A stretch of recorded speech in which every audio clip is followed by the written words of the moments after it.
다 같이 일어나셔서 찬양하라 내 영혼아로 하나님께 경배 드리시겠습니다.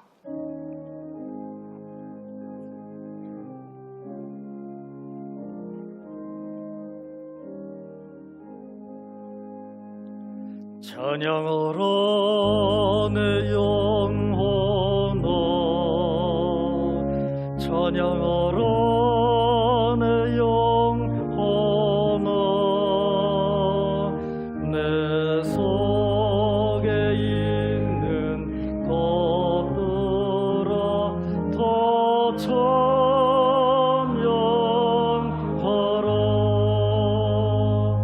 경배하라 내 영혼아, 경배하라 내 영혼아, 내 속에 있는 것들아 더 경배하라.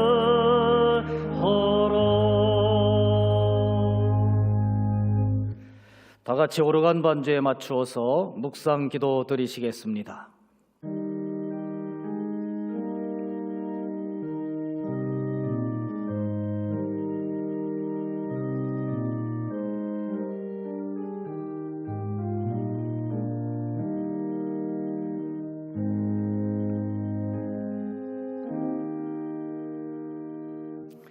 내가 여호와를 항상 송축하며 내 입술로 항상 주를 찬양하리이다. 내 영혼이 여호와를 자랑하리니 공고한 자들이 이를 듣고 기뻐하리로다. 나와 함께 여호와를 광대하시다 하며 함께 그의 이름을 높이세.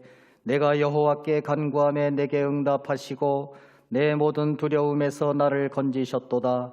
이 공고한 자가 부르짖음에 여호와께서 들으시고 그의 모든 환난에서 구원하셨도다. 여호와의 천사가 주를 경외하는 자를 둘러진치고 그들을 건지시는도다. 너희는 여호와의 선하심을 맛보아 알지어다. 그에게 피하는 자는 복이 있도다. 너희 성도들아 여호와를 경외하라. 그를 경외하는 자에게는 부족함이 없도다. 젊은 사자는 궁핍하여 주릴지라도 여호와를 찾는 자는 모든 좋은 곳에 부족함이 없으리로다. 아멘. 다 같이 찬송가 43장 부르시겠습니다.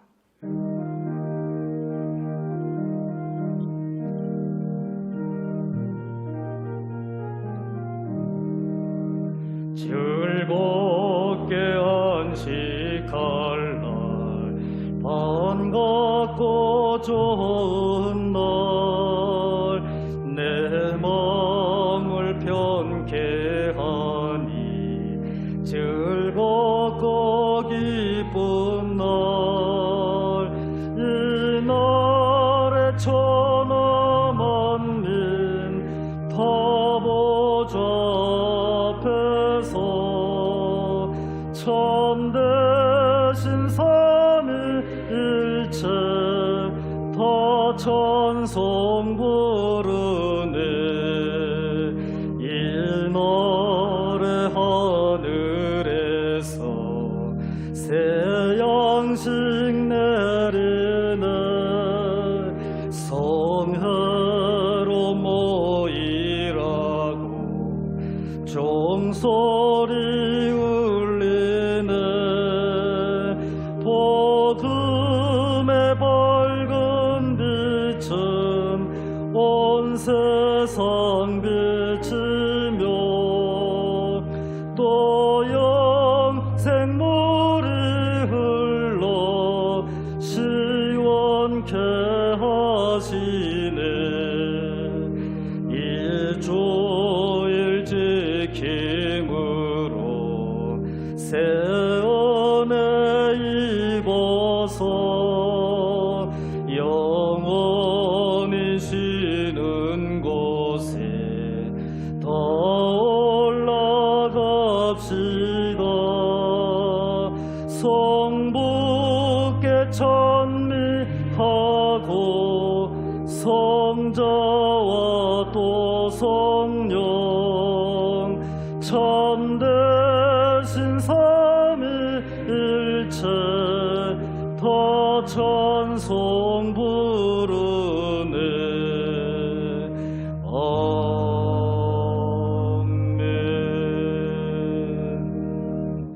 다 같이 사도신경으로 신앙 고백 드리시겠습니다. 전능하사 천지를 만드신 하나님 아버지를 내가 믿사오며 그 애아들 우리 주 예수 그리스도를 믿사오니 이는 성령으로 잉태하사 동정녀 마리아에게 나시고 본디오 빌라도에게 고난을 받으사 십자가에 못 박혀 죽으시고 장사한 지 사흘 만에 죽은 자 가운데서 다시 살아나시며 하늘에 오르사 전능하신 하나님 우편에 앉아 계시다가 저리로서 산자와 죽은 자를 심판하러 오시리라. 성령을 믿사오며 거룩한 공예와 성도가 서로 교통하는 것과 죄를 사하여 주시는 것과 몸이 다시 사는 것과 영원히 사는 것을 믿사옵나이다. 아멘. 다 같이 자리에 앉으셔서 292장 찬송 부르시겠습니다.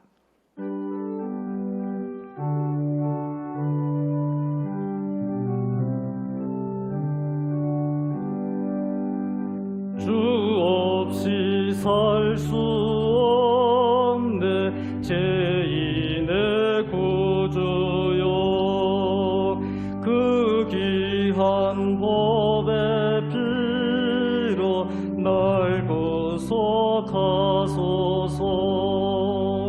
구주의 사랑으로 흘리신 보혈이 내 소망 나의 위로 내 영광 됩니다. 주 없이 살 수 없네 나 혼자 못 살리 힘없고 부족하며 지혜도 없도다. 내 주는 나의 생명 또 나의 힘이라.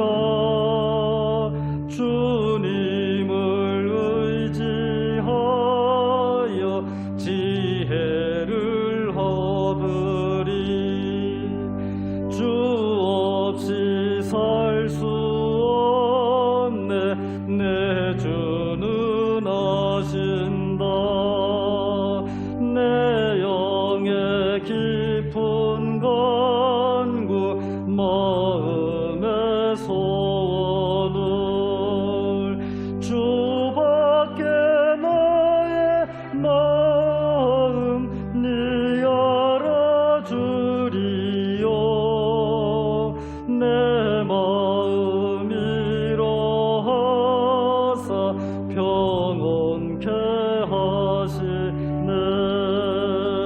주 없이 살 수 없네 세월이 흐르고 이 깊은 고독 속에 내 생명 끝나도 사나운 풍랑일 때 날 지켜주시네.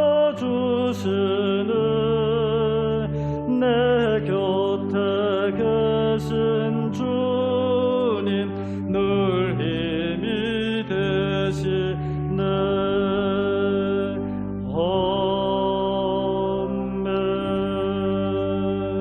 아멘. 고경만 장로님께서 대표 기도해 주시겠습니다.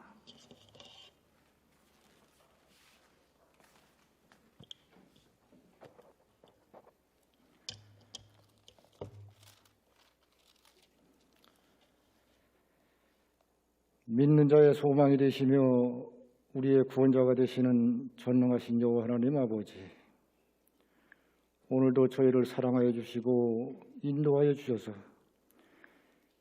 주님의 몸된 교회에 올라와 또 각 가정에서 신령과 진정으로 예배케 하시니 감사를 드립니다. 세상의 모든 역사를 주관하시고 우리 안에 살아계신 하나님을 찬양합니다. 하나님 아버지, 주님께서 저희를 아버지 자녀 삼아 주시고 인도하여 주심과 주님의 은혜 가운데 살아가고 있지만 저희들 주님의 크신 사랑과 은총을 깨닫지 못하고 살아가는 저희들을 용서하여 주시고 하나님 아버지 은혜를 베풀어 주시옵소서. 이 시간 우리 마음에 성령님께서 임재하여 주시고 모든 일에 인내와 온유와 감사하며 살아가는 저희들 되게 하여 주시옵소서.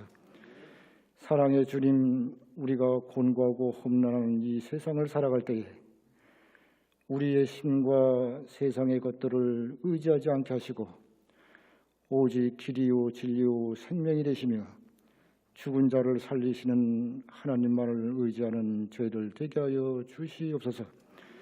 우리의 삶이 힘들고 고달플지라도 오직 창조주 하나님만을 기억하게 하시고 우리가 마음을 다하여 여호와를 신뢰하며 범사에 주님만을 인정하고 살아가는 신실한 믿음의 사람 될 수 있도록 이 시간 주님께서 인도하여 주시고 은혜 베풀어 주시옵소서. 우리를 항상 인도하시는 주님, 오늘도 말씀과 예배를 통하여 우리의 심령에 성령으로 풍성히 말씀과 은혜의 단비를 내려주시사 우리의 심령을 새롭게 하여 주시고 우리의 삶 속에서 저희들을 말씀으로 붙드시고 건져주시고 나아가며 전진하는 믿음의 역사가 있게 하여 주시옵소서.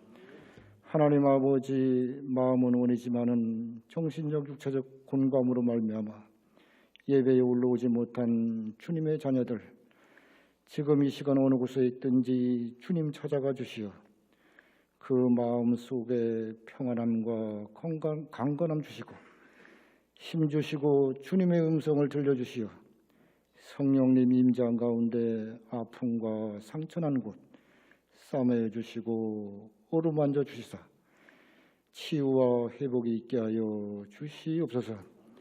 하나님 아버지 감사합니다. 주님의 크신 은혜 가운데 가정의 달 5월을 보내게 하시고 나라와 민족, 교회, 가정을 보호하여 주시며 지켜주신 은혜를 감사드립니다.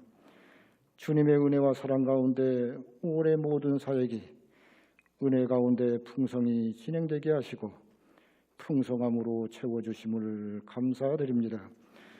역사를 주관하시고 다스리시는 하나님 아버지, 이 나라와 민족을 지켜주시사 하나님께서 세우신 우리 조국이 안정적인 가운데 제2의 부흥과 도약을 이룰 수 있도록 나아가게 하여 주시옵소서. 주님 나라 확장을 위하여 복음의 불모지에서 헌신하시는 선교사님들의 가정과 그 아내를 지켜주시고 건강과 평안의 복을 내려 주시옵소서. 오늘도 말씀을 전하시는 담임 목사님 성령의 기름을 부어주셔서 말씀이 선포될 때에 하늘의 권세와 능력으로 더하여 주시고 생명의 말씀이 우리의 삶 가운데 능력으로 나타나게 하여 주시옵소서. 이 시간 주님 앞에 나온 모든 자녀들 오늘 말씀으로 힘을 얻게 하시고 믿음으로 승리케 하여 주시옵소서. 이문경 집사님 준비된 풀 연주를 통하여 주님 영광 받아 주시옵소서. 우리를 죄와 사망에서 건져주신 주 예수 그리스도의 이름으로 기도하옵나이다. 아멘.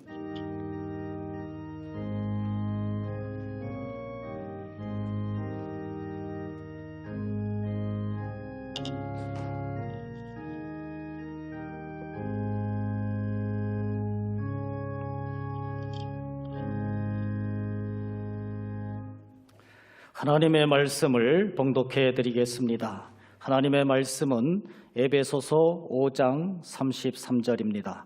신약성경 366쪽 에베소서 5장 33절 봉독해 드리겠습니다. 그러나 너희도 각각 자기의 아내 사랑하기를 자신같이 하고 아내도 자기 남편을 존경하라. 아멘. 이문경 집사님께서 플룻 연주로 하나님께 영광 돌리시겠습니다.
은혜로우신 아버지 하나님, 오늘도 귀한 주일을 허락하시고 우리에게 크신 은혜를 예배하시며 또 영광의 예배를 드릴 수 있도록 기회를 주시니 감사합니다.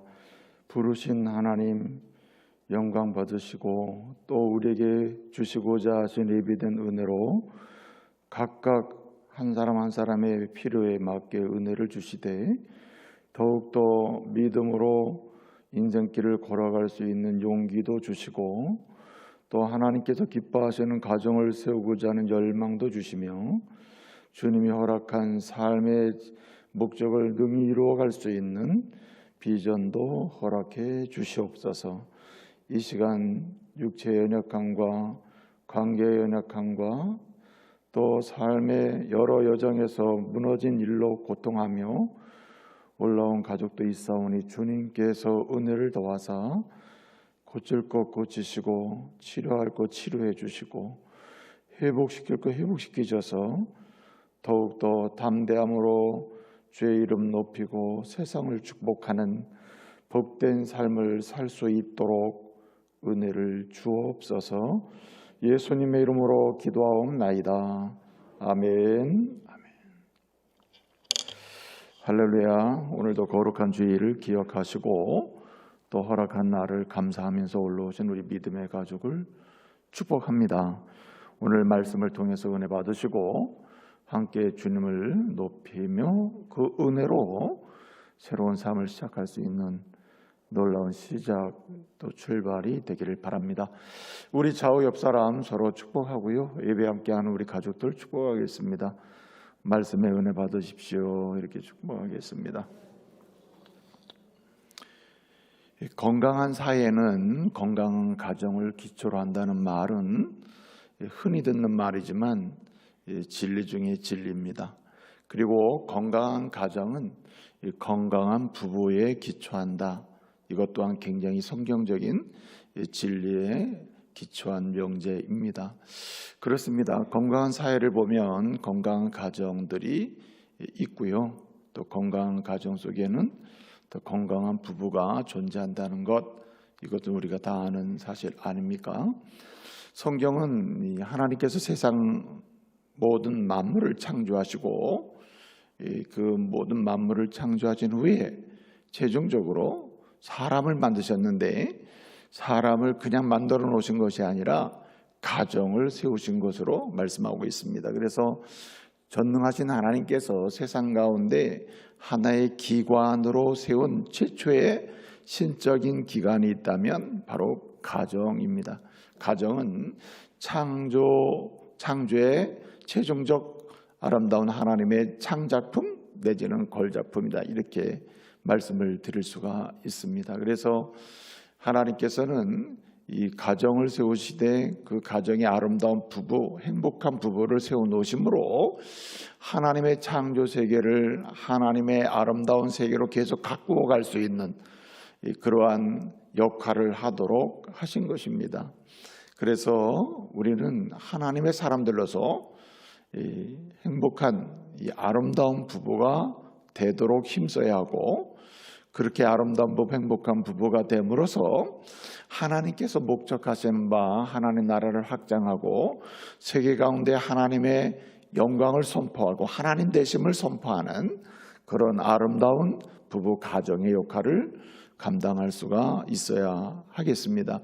그래서 오늘 이제 가정의 달을 우리가 보내면서 오늘은 아름다운 부부, 행복한 부부가 되는 길이 무엇인지 말씀을 통해서 상고하면서 은혜를 받고자 합니다. 성경을 보게 되면 아름다운 부부나 행복한 부부의 전형적인 모습을 이제 창세기 2장 20절 이하에서 아담과 하와를 만드시고 부부로 세워놓는 장면을 통해서 우리에게 보여주고 있습니다. 뭐라고 말씀하십니까? 이렇게 말씀하시죠. 이 아름다운 부부, 행복한 부부의 모습이란 떠나고 얻는 부부다. 예컨대 부모를 떠나고 아내나 남편을 얻는 부부. 그래서 떠난 다음에 부부 배우자를 서로 얻은 부부, 그 부부가 아름다운 부부다. 이렇게 말씀을 하고 있습니다. 온전히 떠나고 온전히 남편과 아내를 얻은, 그래서 이루어진 부부가 바로 아름다운 부부, 행복한 부부다, 이렇게 말씀을 하고 있는 것이죠. 여러분, 성경을 보게 되면 특별히 잠언은 이런 말씀하고 있습니다. 잠언 18장 22절에서 이 아내를 얻은 자는 복을 얻은 자다라고 말씀하면서 그 아내를 얻는 것, 그것은 여호와께 은총을 얻은 부부다, 은총을 얻은 사람이다, 이렇게 말씀하고 있습니다. 무슨 말입니까? 부모를 떠나서 이 남편을 얻고 아내를 얻은, 그래서 부부가 된 그 사람은 하나님께 은혜를 얻은 자다, 이렇게 선언하고 있는 것입니다. 하나님께 은총 받은 사람이 누구냐?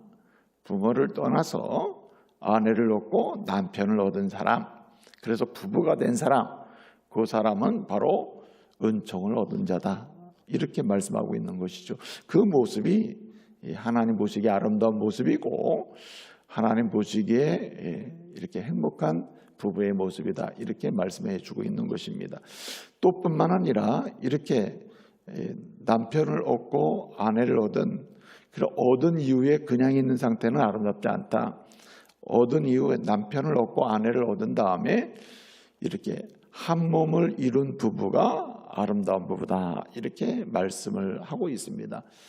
육체적, 정신적, 인격적으로 하나의 가치를 추구하고 함께 사랑의 기쁨을 나누는 부부, 이게 아름다운 부부요, 행복한 부부다, 이렇게 말씀을 하고 있는 것입니다.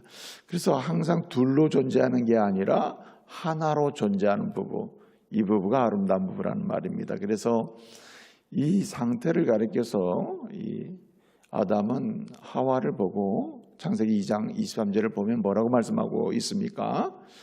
이는 내 뼈 중에 뼈요, 살 중에 살이로다, 이렇게 얘기합니다. 이게 무슨 말입니까? 둘인데 하나라는 거죠. 아름다운 모습, 행복한 모습은 둘인데 하나로 사는 것입니다. 그 다음에 또 한 가지, 이 아름다운 부부, 행복한 부부의 모습을 창세기 2장에서는 이렇게 두 사람이 아담과 하와의 결혼하고 부부가 된 상태의 모습에서 이렇게 설명합니다. 두 사람이 서로 뭐하지 않았다 그랬습니까? 부끄러워하지 않았다. 예? 부끄러워하지 않았다는 거예요. 두 사람이 부끄러워하지 않는 모습, 이게 아름다운 부부요, 행복한 부부라는 말입니다. 여러분, 부끄러워한다는 말은 숨길 게 있다는 말이거든요. 그래서 아담과 하와가 범죄한 이후에 서로 부끄러워했다, 하나님 앞에 부끄러워했다, 두 사람이 서로 부끄러워했다, 이 말은 부끄러워했다는 말은 숨길 게 있다는 말이고 그것은 문제가 있다는 말이었다는 거죠. 그래서 행복한 부부를 설명할 때 부끄러워하지 않는 부부라고 창세기 2장에서는 설명하고 있는 것입니다. 여러분, 부부의 이런 모습을 이렇게 우리가 보통 일반적으로 설명할 때 어떻게 설명합니까? 이렇게 부모를 떠나 그리고 배우자를 얻은 부부, 그리고 배우자를 얻고 한 몸이 된 부부, 그리고 서로 일상을 살아가면서 부끄러움이 없는 부부, 숨길 게 없는 부부, 이 부부가 아름다운 부부, 행복한 부부라고 창조 때에 성경 말씀을 하고 있다, 이 말이죠. 이 상태를 어떻게 설명합니까? 보통 우리는 함께 먹고 함께 잔다, 동식한다, 동침한다, 이렇게 이제 말을 하잖아요. 그 다음에 또 함께 슬퍼하고 함께 기뻐한다, 어려운 것도 함께 감당하고 그러면서 함께 기뻐한다. 이런 부부는, 이렇게 연합하고 배우자를 얻고 연합하고 부끄러움이 없는 부부는 어떻습니까? 고난도 함께 하면서 기쁨도 함께 하는 거죠. 그래서 우리가 동고동락한다 그러죠. 함께 고난도 함께 하면서 기쁨도 함께 한다. 네? 기쁠 때는 함께 하는데 고난 당할 때는 헤어진다. 이건 아름다운 부부가 아니었음을 증거하는 거죠. 행복한 부부가 아니었다는 거죠. 목적이 따로 있던 거죠. 그래서 이렇게 함께 자면서 함께 먹고 함께 자는 부부, 그 다음에 또 함께 고난도 하면서 함께 즐거움을 누리는 부부. 그 다음에 여기에서 끝이지 않는다. 예컨대 부끄러워하지 않고 계속해서 함께 살아갈 수 있다는 말은 비전이나 가치가 공유된다는 말이거든요. 그렇기 때문에 이 아름다운 부부, 행복한 부부는 어떤 부부냐? 이 창세기에서 궁극적으로 설명하고자 하는 최종적인 목적이 뭐냐면 동도동행이라, 길을 같이 가면서 같이 행한다. 예? 동도동행, 예, 같은 길을 가면서 함께 가면서 함께 행하며 사는 것입니다. 함께 어떤 일을 행하고 함께 일을 추구하고 함께 일을 하면서 사는 거예요. 이 모습이 바로 아름다운 모습이라는 거죠. 그래서 여러분, 오늘 말씀을 통해서 저와 여러분이 진실로 이 말하자면은 뭐랄까요? 이 동식 동침을 하는 부부, 그리고 동고동락하는 부부, 동도동행, 예? 같은 목적, 같은 비전을 가지고 함께 행할 수 있는 이런 아름다운 부부, 행복한 부부가 되는 은혜를 누리시기를 말씀으로 축복합니다. 어떻게 하면 이런 부부가 될 수 있을까? 오늘 본문은 한마디로 요약적인 말씀을 33절에서 하고 있는데 뭐라고 말씀합니까? 오늘 말씀에 보게 되면 이렇게 얘기합니다. 이 남편들은 아내를 사랑하고 아내는 남편에게 복종하라. 이렇게 말씀하고 있어요.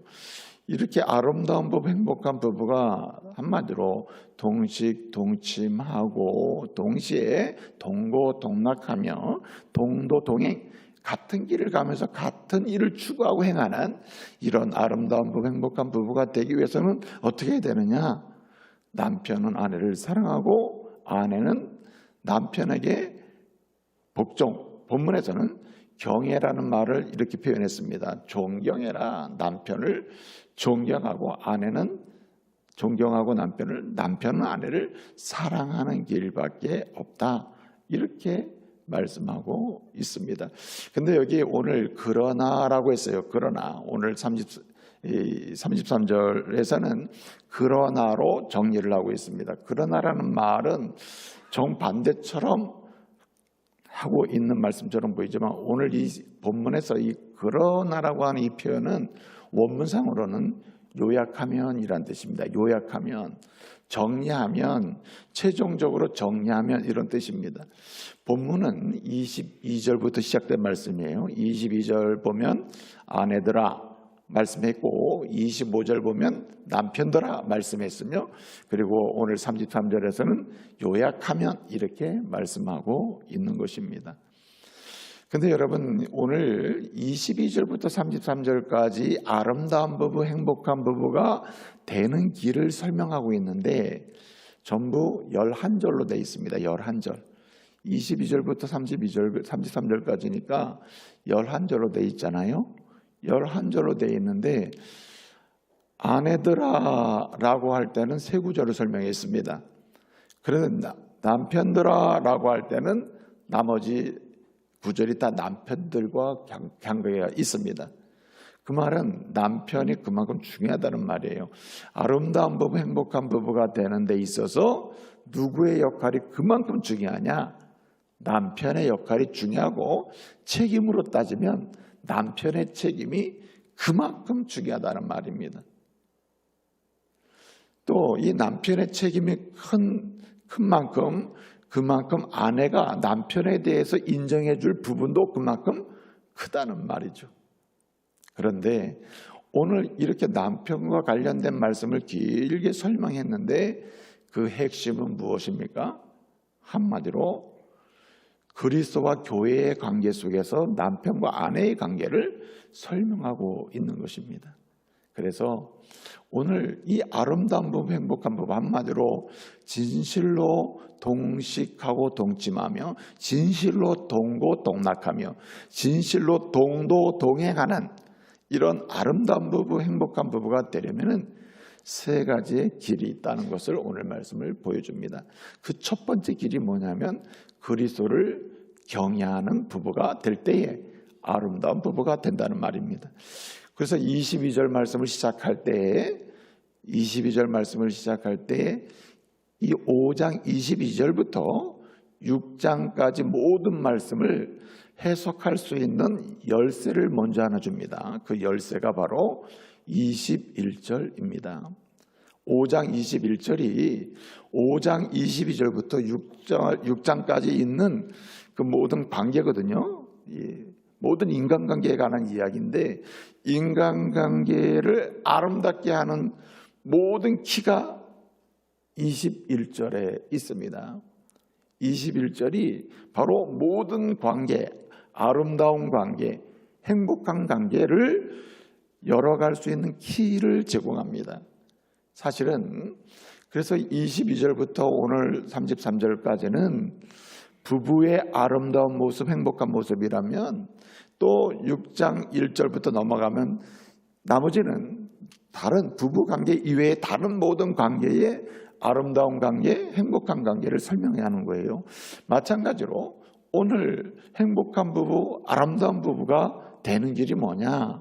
그 키가 어디 있냐면 바로 5장 21절에 있는 것입니다. 5장 21절은 모든 아름다운 관계, 행복한 관계를 여는 열쇠를 제공합니다. 21절은 뭐라고 얘기합니까? 이렇게 설명하죠.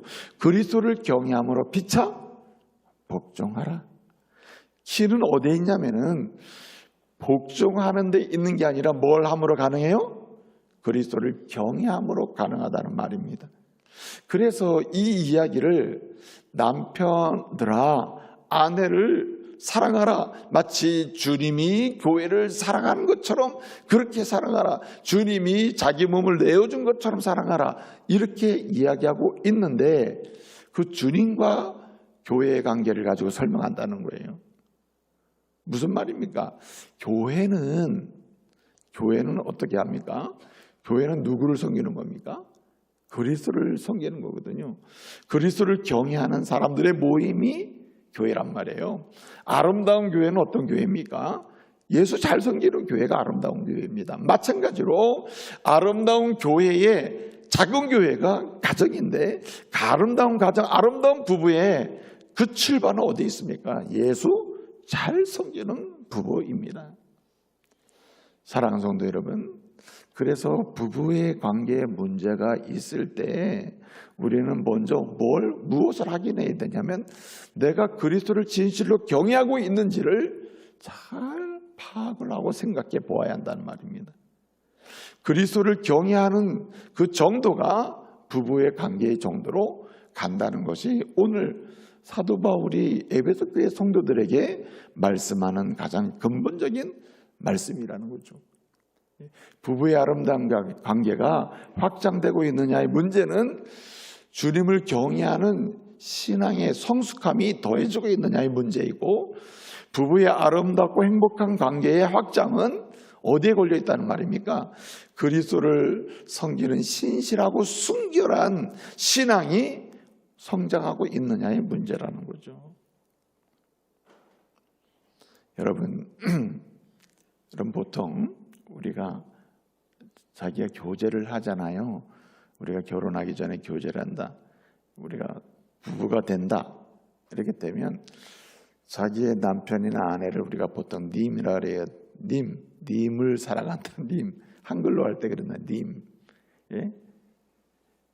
님이 어디 있냐? 님. 자기의 사랑하는 대상을 님이라는 표현을 써요. 한글에서는 님이라고 쓰는데 여러분 님에서 님이 안 되는 거. 나의 님이었는데 이제는 님이 아니다. 님이 아닌 것을 뭐라고 그러죠? 남이라 그러죠. 그렇잖아요. 이 한글로 보면 님과 남이라는 그 단어를 보면요. 님하고 남은 정말 정반대 이야기거든요. 근데 님과 남은 언어 자체가 형성이 굉장히 친밀한 관계예요. 예? 몸의 차이가 모든 걸 결론을 내버린단 말이에요. 그렇잖아요. 점 하나 차이라 굳이 얘기하면. 그러니까 님과 님이 남이 되거나 남이 님이 되는 이 관계를 보면 특별히 님이 남이 되는 관계를 보게 되면 굉장히 허약해요. 님의 관계가 굉장히 허약하다고요. 예컨대 부부의 관계가요, 굉장히 깊이 있는 것처럼 보여도 허약해요. 굉장히 허약합니다. 네? 굉장히 허약하다고요. 마주보고 사는 사람이 뒤돌아서는 순간은 굉장히 순간적이라는 거죠. 그래서 님이 남이 되는 것은 글자만큼이나 허약한 관계예요.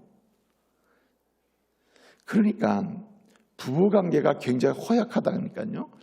이 부부관계 굉장히 약한 관계, 이 굉장히 부부관계가 한번 부부가 되면 어느 누구도 건들기 어려운 관계처럼 보이지만 굉장히 약한 관계라는 거예요. 이 한글 자체가 그래요. 굉장히 그런 관계라는 거예요.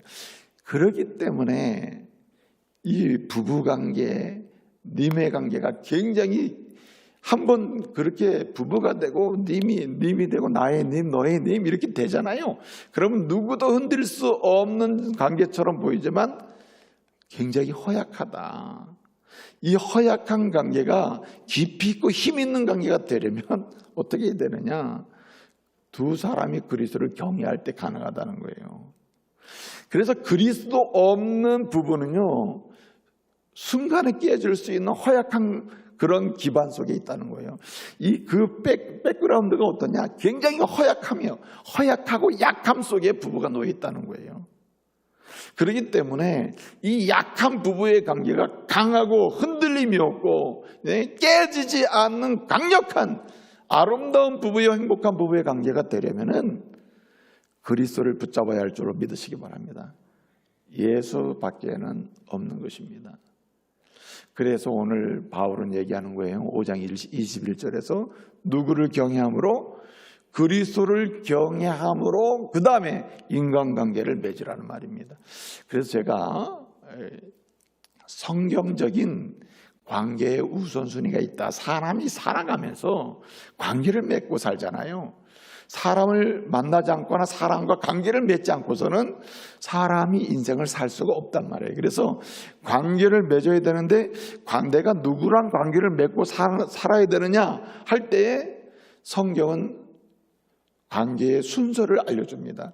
내가 관계를 맺고 살아야 되는데 관계를 맺지 않고는 살 수가 없잖아요. 인간은 관계의 존재인데 소셜 빙이라 이 말. 한마디로 사회적 존재라. 사회적 존재. 그러니까 이 사회적 존재로서 살아갈 때 관계를 맺을 때 성경은 관계의 우선순위를 알려줍니다. 그래서 제가 제자교육 양육선, 즉석 양육할 때 관계의 손이 있다 그랬죠. 관계의 손이 있다. 한번 해보세요. 따라해보세요. 이렇게 해보세요. 관계의 손. 성경적으로 관계를 맺는 우선순위가 있다. 첫째는 하나님과 관계를 맺어야 된다. 하나님. 둘째는 배우자. 셋째는 부모와 자녀. 넷째는 신자. 다섯째는 불신자의 관계 속에 있다는 거예요. 이 관계가 성경적 관계 우선순위입니다. 그래서 하나님과 관계를 맺지 않는 그 다음 관계는 모두 허약한 관계입니다. 아무리 부부는 아무도 건들 수 없는 관계라 하더라도 주님과 관계가 깨어져 있으면 그 관계는 이미 깨어지기 시작했다는 거예요. 여러분, 왜 아담과 하와의 관계가 깨집니까? 하나님과의 관계가 깨지니까 책임을 전가해 버린단 말이에요. 아담도 책임을 전가하고 하와도 책임을 전가합니다. 책임을 전가한다는 말은 이미 깨졌다는 말이에요. 내 책임 아니야. 아내에 관한 문제를 내 책임으로 보는 남편이 아름다운 남편 아닙니까? 남편에 관한 문제를 아내가 내 책임이요 할 때 책임지는 아내가 좋은 아내 아닙니까? 본래 창조 때에 하나님은 부부를 만드실 때 서로 책임을 지는 관계였다니까요. 하와가 남편을 책임지고 남편이 아담이 하와를 책임져요. 책임을 절대로 전가하지 않습니다. 그런데 여러분 보세요. 아담과 하와가 각각 누구와의 관계가 깨집니까? 주님과의 관계가 깨져요. 하나님을 경외하는 자리가 깨져버려요. 그러니까 어떻습니까? 책임을 전가하는 상황이 되는 거예요. 여러분, 그리스도인은 그래서 모든 문제, 예컨대 무슨 직장에서 문제가 생기거나 어떤 문제가 생길 때 항상 어디에 자리로 돌아가야 되냐면 이 관계를 풀어보려고 하기 전에 주님과의 관계로 돌아가야 돼요. 그리스도를 경외하는 자리로 내가 돌아가면 내 관계가 보이기 시작해. 내가 아내에 대해서, 남편에 대해서, 자녀에 대해서, 직장에서 어떻게 관계를 풀어가야 될지 그 관계를 풀어가는 지혜가 보인단 말이죠. 그러므로 사랑하는 성도 여러분, 아름다운 부부, 행복한 부부로서의 기쁨을 누리고 아름다운 가정을 세워가기 위해서 근본적으로 그리스도를 경외하는 남편이요, 아내요, 부부요, 믿음의 성도 되시기를 말씀으로 축복합니다. 그리스도를 경외하는 부부. 그래서 여러분, 이 잠언 말씀을 보게 되면 잠언 31장 말씀을 이렇게 쭉 보면은 잠언 31장 10절에서 이제 쭉 보면 현숙한 여인, 사실은 이제 잠언은 근본적으로 이 성도와 그리스도의 관계를 비유적으로 상정해 놓고 지혜의 말씀을 주는 말씀이거든요. 그래서 잠언을 궁극적으로 읽으면 지혜는 그리스도이시고 그 그리스도와 성도의 관계를 설명해내는 말씀이 이제 잠언의 말씀이에요. 근데 잠언 31장 10절 이하를 보게 되면 현숙한 여인에 관한 얘기가 나오거든요. 현숙한 여인을 얻는 자 그 사람 복 얻은 사람, 이렇게 설명을 해요. 그런데 현숙한 여인이 누구냐라고 이제 쭉 설명을 해요. 이런 여자 현숙한 여인이다 설명을 하는데, 중요한 것은 뭐냐면 현숙한 여인을 설명하다가 마지막 30절에서 뭘 설명하냐면 고운 것도 헛되고 아름다운 것도 거짓되니 라고 얘기해요. 아니, 앞에 굉장히 아름답고 고운 거 다 얘기했거든요. 현숙한 여인이 뭐 이런 거 저런 거 쭉 얘기하고 이런 여자가 되라 얘기를 했습니다. 얘기를 다 한 다음에 결론은 또 뭐냐, 사실은 그런 거 저런 거 다 헛되다, 다 지나가 버린다는 거예요. 그러면 근본적으로 현숙한 여인은 누구냐? 31장 30절에서 뭐라 하냐면은 고운 것도 아름다운 것도 헛되고 다 거짓되나 여호와를 경외하는 여인은 뭐 받아요? 칭찬을 받으리라. 무슨 말입니까? 현숙한 여인, 한마디로 그리스도의 현숙한 신부로서 우리가 다 그리스도의 신부가 될 사람들인데, 신랑 대신 그리스도 신부가 될 사람으로서 우리가 때로는 이 지상의 삶을 살면서 남편이요 아내로서 아름다운 부부의 모습으로 진정 능력과 기쁨을 누리며 살기 위해서는 여호와를 경외하는 자가 돼야 한다는 말이죠.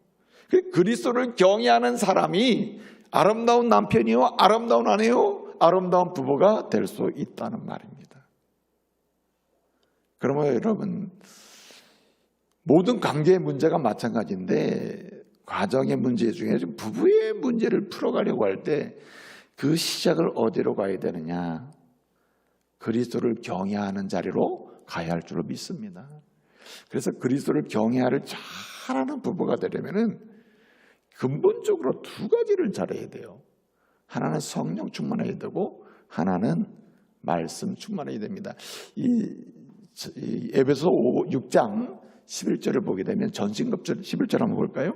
6장 11절 마귀의 관계를 너희 대적하기 위하여 하나님의 뭘 입어라? 전신갑주를 입어라. 하나님 전신갑주는 뭐죠? 전신갑주가 뭐 말씀을 가리키거든요. 그래서 한마디로 그리스도를 경외하는 신부요, 그리스도를 경외하는 신랑이요, 그리스도를 경외하는 부부가 되기 위해서는 항상 어디에 서 있어야 되냐, 뭘 붙들고 있어야 되느냐? 하나님의 말씀을 붙들고 삶으로서 뭐 충만한 사람? 성령이 충만한 사람이다. 여러분, 성령 충만한 역사는 어디로부터 오느냐? 말씀으로부터 오는 거예요. 말씀으로부터. 그래서 여러분, 말씀을 가까이 하고 말씀을 듣고 말씀을 묵상하고 말씀을 삶 속에서 지키려고 할 때 성령의 충만한 역사가 일어나고 그리스도를 경외하는 삶의 자리가 지켜지므로 우리는 아름다운 신랑, 아름다운 신부, 아주 아름다운 남편이 아름다운 아내요, 행복한 남편과 아내가 될 수 있다는 말입니다. 사실은 말씀을 지키는 자리로 가서 그리스도를 경외하게 되면 진실로 아내를 사랑하는 길, 남편을 존경하고 복종하는 길이 눈에 보이기 시작하는 거예요. 그러니까 아름다운 부부가 될 수밖에 없는 것입니다. 또 한 가지는 여러분, 그리스도를 경외함으로 아름다운 부부가 될 수 있다. 이게 근본에 속한다. 그런데 두 번째는 무엇입니까? 그리스도께서 우리를 사랑하신 것처럼, 그리스도께서 날 사랑하고 신랑을 사랑하고 그리스도께서 신부를 사랑한 것처럼, 한마디로 그리스도께서 교회를 사랑한 것처럼 어떻게 합니까? 아내와 남편을 사랑해야 한다는 말이에요. 특별히 오늘 본문 말씀 보게 되면 이 사랑의 주체를 남편에서부터 시작하고 있어요. 아내도 남편을 사랑해야 하는데 중요한 요지가 뭐냐면 그 시작이 남편이 아내를 사랑해야 한다는 거예요. 남편이. 여러분, 부부는 서로 사랑해야 합니다. 그런데 아내의 마음을 상하게 해서 아내가 남편에 대한 마음을 변함없이 신뢰하고 사랑하고 그 마음을 나눌 수 있는 그 상황을 흔들어 버리는 남편이 돼서는 안 되는 거예요. 그 깨어지고 상한 상황이 됐을 때 그 상황을 회복시키고 복구시키는 작업의 1순위가 누구한테 있느냐? 남편에게 있다 이 말이에요. 자, 보세요. 부부싸움 할 수도 있죠. 그죠? 정서적으로 문화적으로 서로 다른 배경에서 자란 사람들이, 여러분, 한 부부가 돼서 24시간 날마다 같이 살 때 얼마나 많은 다름, 한마디로 너무너무 다른 차이가 나타나겠어요. 차이가 없는 게 이상한 거죠. 그래서 여러분, 성경은 성격의 차이로 못 살겠다는 것은 성경은 용납을 안 해요. 성경이 언제 성격의 차이는 이혼이 가능하거나 헤어짐이 가능하다고 말한 적이 있습니까? 없죠. 그래서 그리스도인들은 여러 가지 이유로 이혼할 수도 있고 이런 상황에 그런 빠질 수 있는데, 일단은 그리스도인들은 어떤 마음을 가져야 되냐면 성격 차이로 이혼이 가능하다 이래서는 안 된다는 것입니다. 원래 이 퍼스널리티라고 하는 인격이나 성격이라는 자체가요, 이 세상에 존재하는 모든 어느 누구도 단 두 사람이 일치되는 경우가 있을까요? 없을까요? 없습니다. 하나님은 사람을 만들어 놓으실 때 성격이 일치되게 만들어 놓은 경우가 없어요. 각각 다 독특한 존재로 만들었어요. 그래서 성경은 이걸 뭐라 그러냐면은 포에마라 그래요. 포에마. 아주 독특하게 하나님이 만들어 놓은 존재가 사람이다. 사람들이에요. 사람들. 포에마라. 독특하게 만들어 놓은 작품. 그러면 무슨 기계로 찍어서 동일한 작품을 만들어 놓지 않은 다음에야 그게 어떻게 똑같습니까? 근본적으로 우리 하나님은 이 성격 다르게 만들어 놨어요. 다르게 만들어 놨는데 다름이 다르다는 것이 얼마나 좋은 건지, 다르기 때문에 합쳐서 좋은 걸 또 만들 수가 있어요. 동일한 것으로는 동일하게 만들 수밖에 없잖아요. 그렇잖아요? 자, 그런데 어쨌든 중요한 게 뭐냐면 각기 다른 사람들이 만났기 때문에 성격이, 일단 본질적으로 성격이 다른 사람이 만났기 때문에 굉장히 정서적으로 함께하기가 힘들어요. 부부 생활이 그 힘든 이유가 일단은 정서적으로 다르기 때문에 힘들어요. 다르다는 걸 인정하지 않고서야 부부 삶이 일어날 수 없어요. 자, 그런데 그렇기 때문에 충돌이 생길 수 있죠. 정서적인 아주 서운함이 생길 수도 있고 불편함이 생길 수도 있어요. 이 정서적인 불편이나 서운함이 생길 때 이 문제를 누가 먼저 풀어야 되느냐, 성경적인 관점에서 보게 되면 누가 먼저 풀어야 돼요? 아내가 푸는 게 아니라 남편이 먼저 풀기 시작해야 된다니까요. 그래서 뭐라 그랬습니까? 사랑한다 그랬어요. 사랑하는 거예요. 예, 주님이 교회를 사랑한 것처럼 어떻게 해요? 남편은 아내를 사랑한다는 거예요. 이건 약함을 전제하고 문제를 전제하는 것입니다. 부부에 문제가 있을 때 이것을 풀어갈 사람이 누구냐? 남편이지 아내가 풀 때까지 그냥 있으면 안 돼요. 되게 아내가 풀 때까지 그냥 방치해 놓는 사람이 현상적으로 보게 되면 많은 깨어지는 부부가 생겨요. 그러나 남편이 적극적으로 이거는 내 책임이다, 문제를 푸는 것도 남편 책임이다 하고 책임을 전가하지 않고 남편이 먼저 문제를 푸는 것, 이 자체가 사랑이에요. 자, 주님께서 교회를 사랑한 것처럼 주님께서 우리를 사랑한 것처럼 문제가 없을 때 주님이 사랑한 게 아닙니다. 주님이 우리에게 문제 자체예요. 죄악 자체예요. 주님 보실 때는 보기가 아주 안 좋은 상태예요. 주님 보시기 심히 안 좋은 상태가 우리의 모습이었는데 주님이 어떻게 합니까? 우리를 먼저 사랑하시는 거예요. 그렇게 주님이 우리를 먼저 사랑하듯이 남편은 아내를 사랑하랍니다. 그러니까 문제를 풀 수 있는 시작이 누구가 된다는 말입니까? 남편이 돼야 한다는 말이에요. 그러므로 적어도 우리가 예수를 믿는 부부라면 남편들은 생각해야 돼요. 모든 부부의 문제는 누가 먼저 풀어요? 남편이 풀어야 된다. 아멘. 이거지. 남자들이 아멘 하지. 예? 모든 부부의 문제가 생겼다, 갈등이 생겼다, 불편함이 생겼다 그럴 때 이 불편함이 생겼을 때 누가 먼저 풀어야 되느냐? 남편이 풀어야 돼요. 남편이. 아니, 신랑 대신 주님이 신부인 우리가 문제가 생겼을 때 주님이 먼저 찾아오셔가지고 얘기를 하시고 지적을 하시고 문제를 풀어주면 내가 널 사랑한다 얘기하죠. 내가 널 미워한다면서 시작하는 게 아니에요. 그래서 여러분, 가장 좋은 방법은 뭐냐? 남편들이 부부의 문제가 있을 때 문제를 푸는 키는 남편인데, 우선순위가 남편이 가서 먼저 뭐라 해야 되느냐? 너 같은 못된 사람은 없다, 이렇게 얘기하면 안 된다는 거예요. 주님이 우리를 찾아와서 너 같은 못된 것 없어, 이렇게 말하지 않아요. 그럼 뭐라고 그랬느냐? 하나님이 세상을 이처럼 사랑하사 누구를 보내셨습니까? 독생자 예수님이 오셨다는 거예요. 이게 키라니까요. 그러므로 힘들 수도 있고 너무 어려운 과제일 수처럼 있는데 이게 사실 주님이 보여준 가장 좋은 방법이니 남편은 어떻게 해야 됩니까? 여러 가지 문제가 있고 연약감이 있고 여러 가지 정서적인 갈등이 생길 때 남편이 먼저 문제를 풀어야 된다. 먼저 문제를 풀 때 어떻게 한다고요? 고조철미하고 난 당신을 정말 사랑한다, 잘해보겠다, 그러면서 풀기 시작하면은 문제가 풀릴 줄로 믿습니다. 끝내야 되겠어요. 이게 성경적이라니까요. 오늘 본문이 굉장히 중요한 부분이에요. 그래서 이런 부분에 대해서 여러분들, 아내는 어떻게 해야 되죠? 난 잘못한 거 없어요. 아내가 남편이 난 당신을 그래 사랑한다 이렇게 나오니까 아내는 그래 당신이 잘못한 거야, 그런 게 없어요. 논리가 어떻게 되느냐? 다 제 잘못이죠, 저 연약감이 미안해요, 이렇게 나와야 되는 거예요. 이게 신랑 대신 그리스도 앞에 선 신부의 모습이라.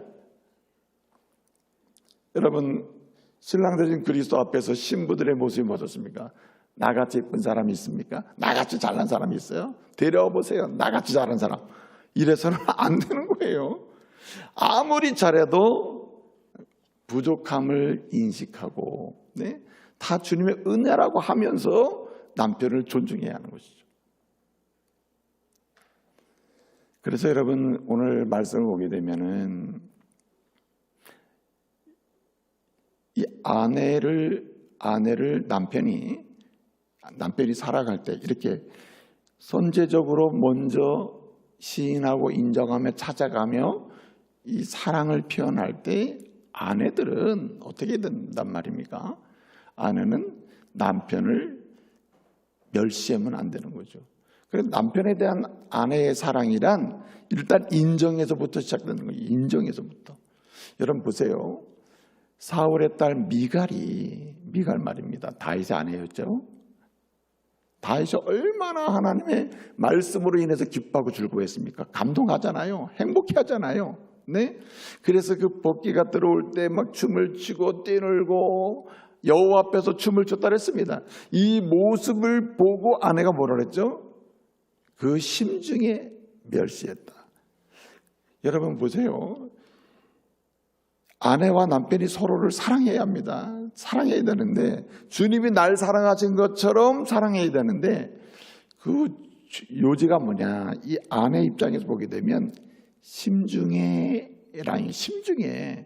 그 심중에 아내를 남편을 인정하고 존중히 여기는 마음이 있어야 한다는 말입니다.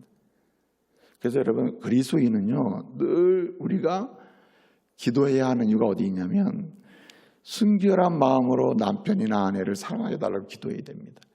보통 이중적인 게 있잖아요. 위선이랄까요? 마음에는 그런데 겉으로 다른 표현을 해서 위기를 넘겨보려고 하거나 속이려고 하거나 하는 마음의 상태가 많아져서도 안 되고 그게 유지돼서는 안 된다는 거죠. 그럼 그것은 심중의 멸시인데 주님은 언어로 외견적으로 멸시하는 것을 주님은 당연히 평가하시죠. 그런데 가장 중요한 평가는 뭐냐면 심중에 말하는 것을 주님이 하신다는 거예요. 되게 그 여성성과 남성성의 차이가 있어요. 그래서 이 책 중에 화성에서 금성에서라는 이런 책이 있잖아요. 근데 남성과 여성은 완전히 다르다. 성격도 다르고. 자, 그런데 중요한 게 뭐냐면은 그리스도를 경외하는 부부가 입장에서 우리는 어떻게 서야 되느냐 할 때 그 시작이 심중에서부터 시작하는 표현이어야 한다는 거예요. 심중에서부터 시작해야 한다. 그래서 오늘 본문에 보게 되면 이렇게 얘기합니다. 세 번째로 부부가 서로 존경해야 한다. 그런데 이 존경을 앞에서 뭐라 그랬습니까? 복종하고 순종해야 한다 이렇게 얘기했습니다. 여기 존경이라는 말이 티메라고 하는 말인데 본문에 존경이라는 티메라는 말인데 이게 티메라는 말이 순종이라는 말도 될 수도 있고 이 말이 보배라는 말도 될 수 있어요. 그리고 이 말이 보석이라는 말도 될 수 있습니다. 그러니까 이렇게 되는 것이죠. 남편이 아내를 사랑하고 아내가 남편을 사랑하는 것은 세 번째 무슨 태도를 유발하냐면 존경하는 마음을 갖게 되는데 아내가 남편을 존경하고 이건 이제 순종하는 거죠. 남편이 아내를 사랑하고 이게 존경하는 것인데 이 존경은 취급의 문제로 나온다. 이게 아내를 어떻게 취급하고 남편을 어떻게 취급하느냐의 문제라는 거죠. 그래서 그리스도인은 아내와 남편 서로에 대해서 오늘 본문의 결론이 중요한 게 뭐냐면 보배로 취급해야 한다는 거예요. 보배로 취급하라는 말이죠. 여러분 그리스도인들이 아내를 또는 남편을 들어서 약간의 농담의 소재로 사용하는 경우가 많잖아요. 네? 웃음을 자아내기 위한 소재로 사용하는 경우 있죠. 남편을 이야기하고 아내를 이야기할 때가 있다. 그런데 이처럼 위험한 것이 없다는 말입니다. 성경에서는 남편과 아내를 농담의 소재로 사용하거나 웃음거리로 만들거나 그리고 사람들 가운데에 남편과 아내의 이야기를 아름답고 순결하게 숨겨주고 아름답게 다뤄야 될 이야기를 하나의 그냥 이야기거리로 만들어 놓는 것을 하나님은 아주 싫어하시는 거예요. 그래서 우리는 어떻게 됩니까? 오늘 이제 베드로전서 3장을 보게 되면 이 베드로 사도가 이렇게 베드로는 결혼을 했었습니다. 바울과는 달라요. 오늘 본문은 바울이 하는 말씀인데 바울을 통해 주시는 말씀인데 바울은 결혼 생활을 한 적이 없잖아요. 그래서 하나님의 감동으로 성도들을 경험하면서 주신 말씀을 기록하고 있다. 그런데 베드로 사도는 결혼을 한 사람이에요. 장모를 모시고 살기도 했고, 네? 그런데 베드로전 3장 7절에서 뭐라고 얘기합니까? 베드로 사도는 이 아내와 남편에 대해서 서로 얘기합니다. 특별히 아내에 대해서 뭐라고 얘기합니까? 아내를 생명의 유업을 받을 자로 여기고 그 다음에 아내를 연약한 그릇으로 알고 그리고 어떻게 알았습니까? 귀히 여기라. 여러분 보통 아내를 사랑하고 존경하며 살려면은 그래서 아름다운 부부가 되려면은 지식이 있어야 돼요. 베드로 사도는 그렇게 얘기합니다. 이 지식을 가지고 아내를 사랑하고 지식을 가지고 남편을 사랑하래요. 특별히 지식이 없으면은 모르기 때문에 아내를 존경하지 않고 사랑하지 않고 남편을 존경하지 않고 남편을 귀히 여기지 않게 된다는 말이에요. 그래서 이 사랑하는 가운데 존경하는 부부가 되려면은 어떻게 됩니까? 적어도 지식이 있어야 된다 이렇게 얘기하는 거죠. 근데 그 지식 중에 하나가 뭡니까? 아내는 연약한 그릇이다. 그 다음에 부부는 생명의 유업을 함께 받을 자다. 그리고 어떻게 취급하라래요? 귀히 여겨라. 그렇기 때문에 귀히 여겨라. 아주 소중히 여겨라. 한마디로 보배로 여기라는 말이거든요. 근데 여러분 보세요. 여기 연약한 그릇이다라고 할 때 이 그릇이라는 말이 이제 스코스라는 말인데 질그릇이거든요. 질그릇. 깨지기 쉽잖아요. 건들면 깨지고 잘못 던지면 깨지죠. 잘못 건들면 기스가 난단 말이에요. 그렇기 때문에 연약한 그릇을 알고 귀히 여기라. 아주 보배처럼 여기라는 말이고.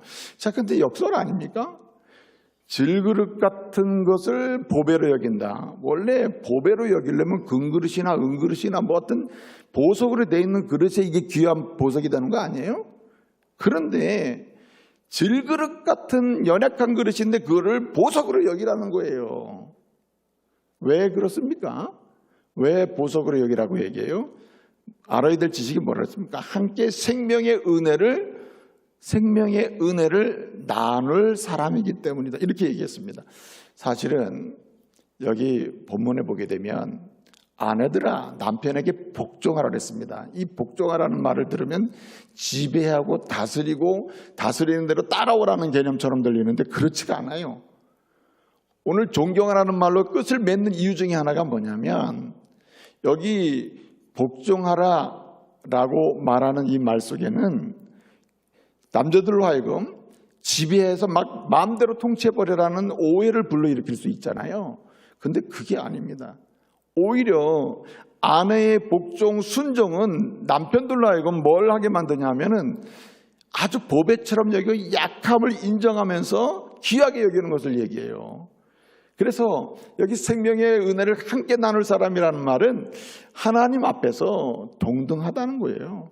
이 사람도 하나님의 자녀요, 남편도 하나님의 자녀라. 차이가 없다는 말입니다. 차이가 없기 때문에 어떻게 해요? 당신도 하나님의 사람으로 구원받을 사람이고 나도 구원받을 사람으로서 어떻게 해요? 존경하고 존중히 여길 수밖에 없는 거죠. 1대1이라 1대1. 그렇기 때문에 이 아내와 남편, 특별히 아내와 남편에서 서로의 지식을 가지고 귀히 여기는 수고를 해야 한다는 거죠. 그래서 여러분 결혼을 하면 할수록 생활을 하면 할수록 우리는 어떻게 됩니까? 남편에 대해서 아내에 대해서 알아가는 수고를 해야 됩니다.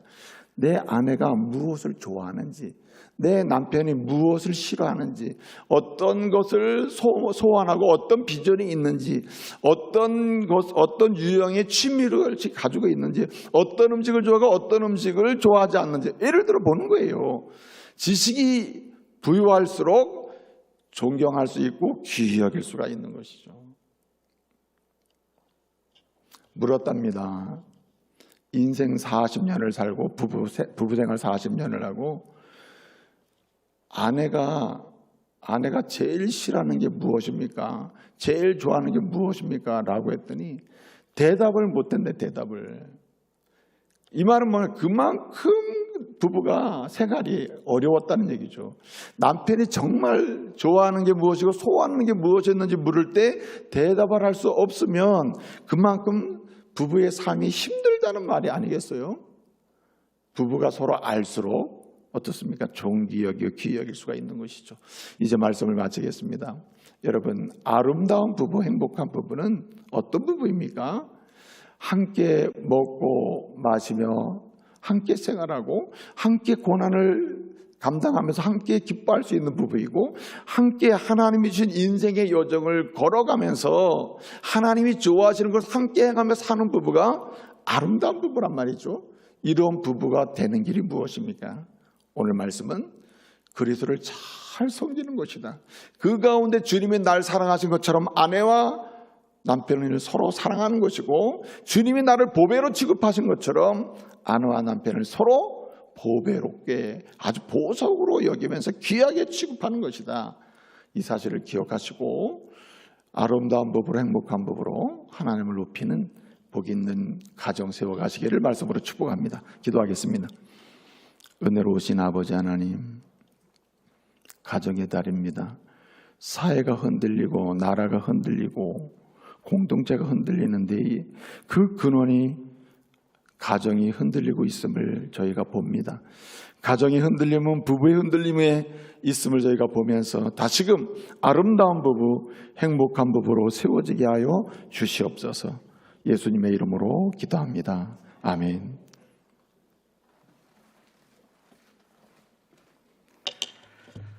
다 같이 633장 부르시면서 하나님께 봉헌하시겠습니다.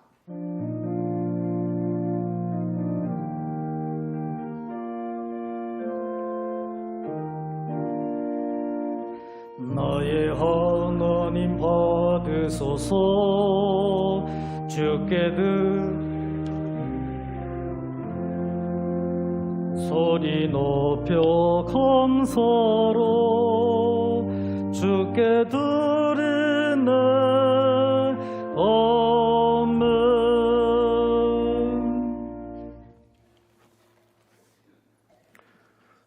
은혜로우신 아버지 하나님, 귀한 힘을 드립니다. 이 예물을 드린 손길 위에 은혜를 주사 평생에 하나님을 높이고 세상을 축복할 수 있는 넉넉함을 주시되 건강도 주시고 필요한 물질도 주시고 특별히 믿음의 부여함을 주옵소서. 예수님의 이름으로 기도합니다. 아멘. 교회 앞에 간구 말씀을 드립니다. 주보를 첨지하십시오. 코로나 방역 여러분 관심 갖고 지키시기를 바랍니다. 마스크 고의로 쓰시고 손 소독 전 얼굴을 만지지 마시고 손 소독을 자주 하시기를 바랍니다. 그리고 다음 주일 저녁에는 가정의 달 온라인 원주 중부 콘서트가 있습니다. 함께 은혜 나눌 수 있기를 바랍니다. 그리고 도전 성경 골든벨 6월 20일에 준비되고 있습니다. 범위는 히브리서입니다. 함께 읽고 나누고 은혜 받을 수 있기를 바랍니다. 입원하신 분이 있습니다. 이묘성 집사님, 빠른 치료를 위해서 기도해 주십시오. 영원한 안식에 들어가신 분이 있습니다. 백광영 집사님 아내 되시는 이재인 집사님, 그리고 우리 이형경, 이현주 집사님, 모친 되시는 우리 박순자 집사님, 하나님 나라 가셨습니다. 유가족 혹시 오셨나요? 유가족 오신 분 있나요? 우리 유가족들 많이 위로해 주시고 격려해 주시기를 바랍니다.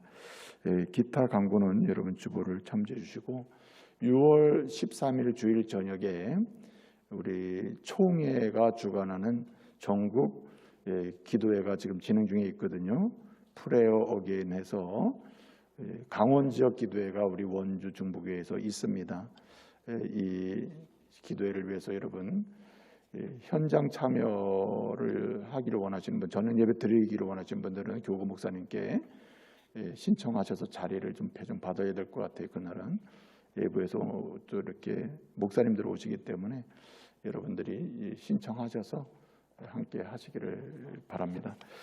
세 가족이 있습니다. 우리 이정욱 권사님 전도하셨습니다.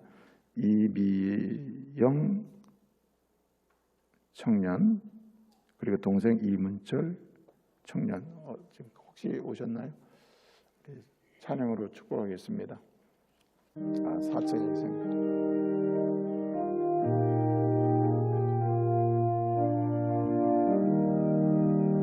너는 시냇가에 심은 나무라 하나님의 사랑 안에 믿음 뿌리 내리고 주의 뜻대로 항상 사세요. 박수로 축복하겠습니다. 감사합니다. 예배 후에 세 가지를 잠깐 들려서 함께 하시길 바랍니다. 우리 좌우 옆 사람 서로 축복하겠습니다. 이렇게 축복하십시다. 아름다운 가정을 이루십시오. 이렇게 축복하겠습니다.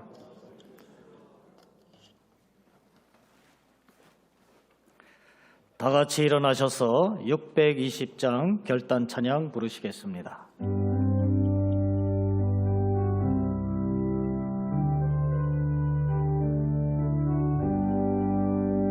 여기에 모인 우리 주의 은총 받은 자여라, 주께서 이 자리에 함께 계심을 아노라. 언제나 주님만을 찬양하며 따라가리니, 시험을 당할 때도 함께 계심을 믿노라. 예매던 곳에라 주가 지켜주신다. 어두운 밤에도 주의 밝은 빛 인도하여 주신다. 예매던 곳에라 주가 지켜주신다. 어두운 밤에도 주의 밝은 빛 인도하여 주신다.